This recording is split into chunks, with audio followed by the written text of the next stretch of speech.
How's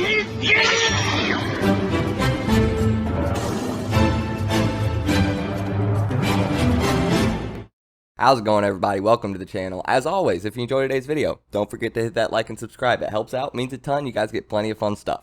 So, I know in my video yesterday, if somebody watched it, I probably said round 1 of Onigashima is probably coming today. Kick that back again. This is a lot easier to do. I gotta get the mow in the yard after I get done with this. Yeah, trust me, I want to get that out too. I got a bunch of notes and everything. So, instead, we're going to talk about a little bit more Jujutsu Kaisen, and I feel like I might kind of make this kind of the norm for the month, because considering Jujutsu Kaisen is going to go on an indefinite hiatus, I feel it appropriate to give this series a little bit of extra love. So probably for the next couple weeks or month or until Jujutsu Kaisen comes back, you can expect a lot of Jujutsu Kaisen content. Hopefully. Because I don't know about you guys, but I'm going to be itching for JJK. So, if there's videos, stuff to talk about, anything, let's make some Jujutsu Kaisen content until it comes back. Do Gege a little bit of a favor. Let him chill. We'll keep this hype train rolling for a little while until he gets back, okay? So, actually getting into this. Today, I want to talk about why Maki and Toji specifically are probably two of the most terrifying opponents you could have in the Jujutsu Kaisen universe. And I understand everybody's like, well, yeah, of course, they're incredibly strong, they're incredibly durable, they have this whole body made out of steel. You have to handle them a little bit differently because they don't have cursed energy, yada yada. But there's something more to this. There's a more like under the waves kind of thing going on here, that if you put yourself into the shoes of somebody who has to fight them, there's something going on kind of just a mental level here. So we know that if you have cursed energy, you are taught to control and harness that energy so it doesn't leak out, and you can use it to create even more powerful cursed techniques. So, in order to control your cursed energy, which flows from negative emotions, you need to control your negative emotions. We still see people letting anger and rage out and hatred and all this stuff. I mean, we all remember the look that Yuji gave Mahito. We all remember the look that Gojo had on his face when he was fighting during the Shibuya incident. We see anger come out of these guys a lot. It comes out.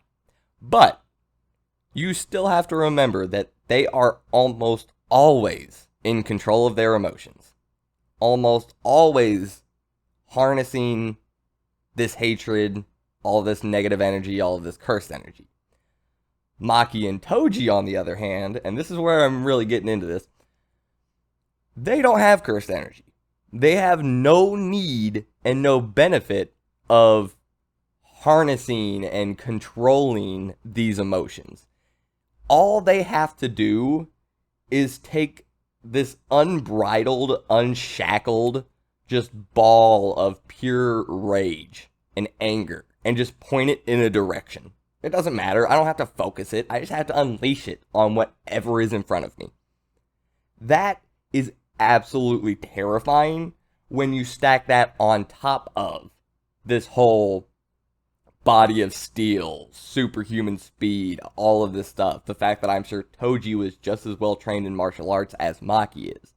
Remember the whole Kukuru squad? No curse technique, gotta join it. I guarantee Toji was in that too. So, just imagining how terrifying it has to be to look at somebody and go, okay, they're super strong, they're super fast, they're super good at martial arts. That's scary. And then you realize, oh yeah, that guy next to them, he's controlling his anger.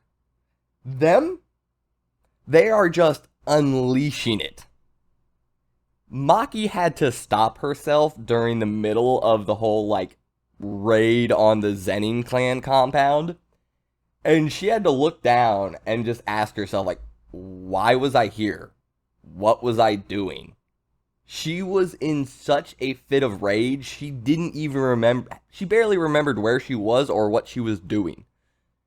She was just annihilating anything that got in her path. She did not care about their names, who they were, did not care nothing. It was just sheer unbridled rage. And I think that is absolutely terrifying when you actually really start to get into all of it. Because like I said, seeing Gojo have those wide, crazy eyes during the Shibuya incident when he, like, Hanami. Yeah, if you don't remember that, go back and read the Shibuya incident. It, at least, like, I think it's chapter 80 to 90 or 90 to 100. I think it's like 80 to 90 or something. When Gojo is fighting, go back and read that. It's amazing. But, still, now, granted, I would probably rather fight Toji or Maki over Gojo. That's just a sheer power thing, okay? Gojo is just the strongest person in the universe. I don't care if I have to face unbridled rage. I don't want to fight the most overpowered person in existence, alright? So, he's still worse to fight. But, if you tell me I have to fight one of the strongest Jujutsu sorcerers, or I have to fight Toji or Maki, I'm picking one of the strongest Jujutsu sorcerers, okay? I would much rather deal with controlled anger. Now, yes, controlling your anger and your emotions does lead to a lot of positive benefits, not just for sorcerers or curse techniques, for a lot of things. But I don't care. I do not want to fight a superhuman that is just unbridled, unleashed rage. No, that's terrifying. Have you seen the looks in Toji and Maki's eyes when they get serious? Did you see the look in Toji's eye when he was just walking straight past Naoya as a child? He wasn't even, like, trying to fight somebody. He wasn't doing nothing. That's just normal Toji. And he looks like he's a ball of sheer rage, just ready to unleash on the first thing that steps in front of him and doesn't move out of the way. It is absolutely terrifying. If you ask me, this whole no cursed energy, that is one of the most terrifying things in Jujutsu Kaisen, in general. Going against somebody who has that heavenly restriction, that's terrifying. Because, like I said, everybody else, they gotta control it. The two of them, nope. Just unleash every little single bit of hatred, rage, contempt, anything you have sitting down in there. Just unleash every single bit of it on whatever is right in front of you. That, to me, is truly terrifying. So, that's why I wanted to make this video. It sounded like fun to talk about. Something that I think a lot of people might not really pay attention to. Because, I mean, it's kind of just a behind-the-scenes thing. When you really start to think deeper into it, you think about the fact that if they don't have cursed energy, they have no need to try and harness and control these things. They can just let them all out. And it is absolutely horrifying. And then that made me go back and think of Maki being like, what was I doing here? Why was I here? Like, she was just seeing red and nothing else. She was just killing things that were in front of her. That's terrifying. Absolutely horrific. And I love every single last bit of it. So, I hope you guys enjoyed the video. If you did, like I said, hit that like and subscribe. And I'll see you next time. A lot more JJK coming up.